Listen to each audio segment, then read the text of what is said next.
नमस्ते भाइयों और बहनों, आपका स्वागत है मेरे नेटवर्क में। मैं हूं प्रदीप हुंडो।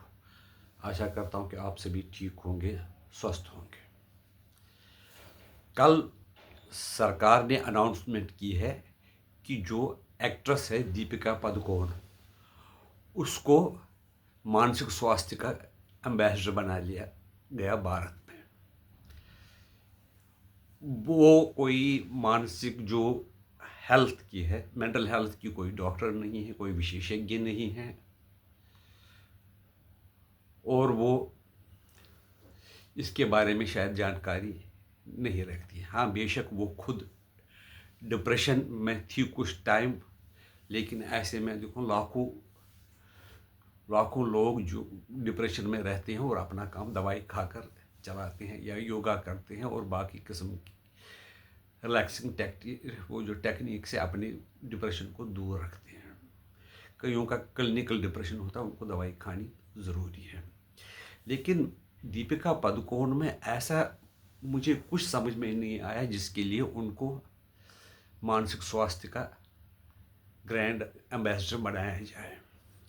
एक चीज़ है, लेकिन इसमें एक चीज़ है, जब टुकड़े टुकड़े गैंग का प्रदर्शन हो रहा था, जिसको बीजेपी ने नाम दिया टुकड़े टुकड़े गैंग, उसमें वो जवाहरलाल नेहरू यूनिवर्सिटी में गई थी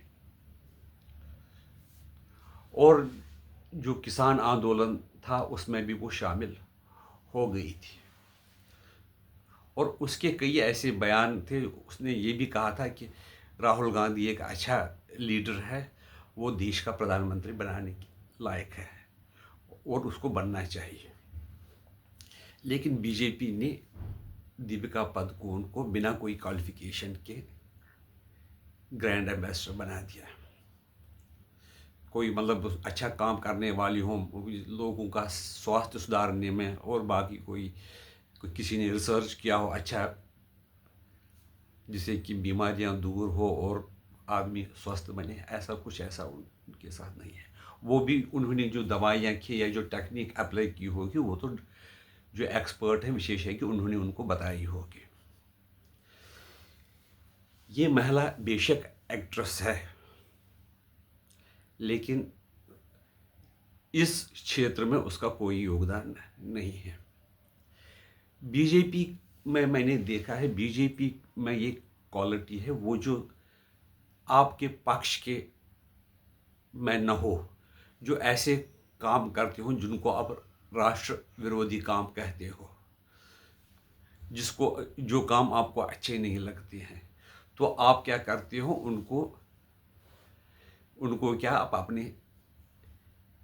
अपने सर्कल में लाना चाहते हो। आपका ये लक्ष्य ये होता है कि सारा जो देश है उसको चरित्रवान बनाना है, देश हित में उसको प्रेरित करना है। जैसे कि आपने गांगुली, जो महान क्रिकेट प्लेयर थे, उनको आपने बीसीसीआई का प्रेसिडेंट बनवाया था, ये सोचकर कि वो हमारे साथ आएंगे और देश के हित में बंगाल में जो कुछ हो रहा है उसका मुकाबला करेंगे। लेकिन उन्होंने ऐसा नहीं किया।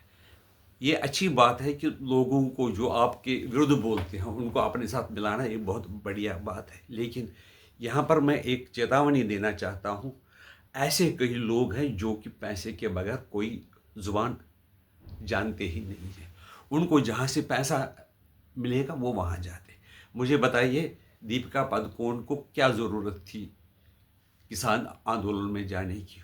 उनको क्या ज़रूरत थी जेएनयू में जाने की, जबकि वो उसमें वहाँ जो हड़ताल वगैरह थी, नारेबाजी प्रदर्शन हो रहा था।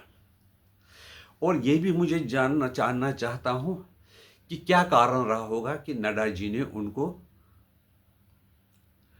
इसमें एम्बेसडर बनाया। नड्डा जी हेल्थ मिनिस्टर भी हैं, बीजेपी की प्रेसिडेंट भी हैं। हमें पता है कि बीजेपी जो सरकार है बहुत अच्छा काम करती है, कांग्रेस से बढ़िया है।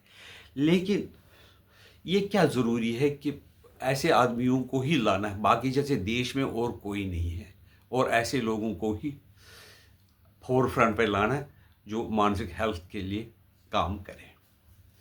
तो मैं ये पूछना चाहता हूँ, क्या आपने सत्यपाल मलिक को अपने साथ नहीं मिलाने का प्रयास किया था? क्या आपने ये जो वाइस प्रेसिडेंट थे जगदीप धनखड़ साहब को, उनको अपने पास मिलाने का, अपने साथ मिलाने का प्रयास नहीं किया? लेकिन उन्होंने क्या किया, जिनकी कई लोगों की ऐसी मानसिकता होती है, जो आप उनको कुछ भी करो, चाहे उनको आप ग्रैंड एम्बेसडर बनाओ, चाहे आप उनको बीसीसीआई प्रेसिडेंट बनाओ, उनकी मानसिकता वही की वही रहती है। और वो जैसे भी शासन बदलता है वो अपना पाला बदलते हैं। इतनी जो मैं ये नहीं कह रहा हूँ कि मैं इतना तजुर्बाकार हूँ, एक्सपीरियंस्ड आदमी हूँ कि मैं समझ सकूँ कि कौन कैसा व्यक्ति हो सकता है, क्या वो उसकी विचारधारा बदल गई है या नहीं है। उनसे भी अगर पूछा गया होगा, कभी पहले पूछते थे क्या आप आरएसएस के विचारधारा के विरुद्ध हो, वो कहती हाँ। क्या आप बीजेपी के खिलाफ हो, वो बोलती हाँ। क्या आप चाहती हो कि कश्मीर को आज़ादी मिले, वो कहती हाँ। हालांकि ऐसा स्टेटमेंट उन्होंने नहीं दिया। लेकिन क्या मजबूरी थी सरकार की दीपिका पादुकोण को ये जो मेंटल हेल्थ का एम्बेसडर बनाने की? क्या ज़रूरत थी जगदीप धनखड़ को राष्ट्रपति बनाने की? क्या राष्ट्रीय स्वयंसेवक संघ से निकले हुए बहुत ही तजुर्बाकार, बहुत ही समझदार ऐसे लोग हैं जो कि जिनकी काबिलियत बाकी जो पार्टियों के ऐसे नेताओं से भी बड़ी है, जो बड़े वकील रहे हैं, डॉक्टर हैं, हिस्ट्री के प्रोफेसर्स हैं, जो कि समाज के साथ जुड़े हुए हैं, सामाजिक कार्यकर्ता है, उनको नल बनाने के लिए ऐसे पोस्टों पर आप क्यों ऐसे लोगों पर विश्वास करते हो, जो कि जिनका एक ही मकसद होता है, जिनका एक ही मतलब होता है पैसा है।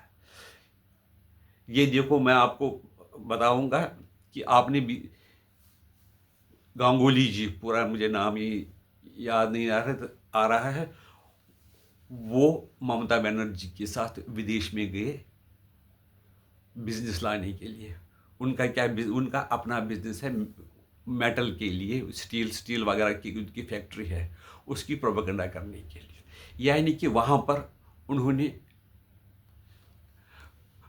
प्रेफरेंस दी अपने मेटल इंडस्ट्री को, लेकिन देश के लिए उन्होंने काम करने से इनकार कर दिया। यानी कि जिसने, आप देख रहे हैं कि हिंदू के साथ कैसा व्यवहार हो रहा है बंगाल में, कैसे लूट मार हो रही, कैसा करप्शन है। करप्शन मैं ये नहीं कहता हूँ कि और किसी जगह नहीं है, लेकिन करप्शन जो हाईएस्ट लेवल पे जो करप्शन है वो बीजेपी सरकार में बहुत समाधान होगा, और बाकी लोगों पे भी कार्रवाई हो रही है। लेकिन क्या कारण है कि ऐसे लोगों को बीजेपी आगे कर देती? आपकी राय इसके बारे में है हमें बता दीजिए, हम आपके आभारी रहेंगे। विश्वास करते हैं कि आप हमारे चैनल को लाइक करेंगे और इस वीडियो को आप ज़्यादा से ज़्यादा शेयर करें, ताकि ये कंसर्न क्वार्टर तक पहुंच जाए कि आम आदमी जो ऐसे पोस्टों पर एम्बेसडर बनाने वगैरह पोस्टों के बारे में क्या सोचते हैं। अगर आप भी ऐसा सोचते हैं तो ज़रूर इसको शेयर कीजिए और चैनल को सब्सक्राइब कीजिए, वीडियो को लाइक कीजिए। वंदे मातरम, भारत माता की जय।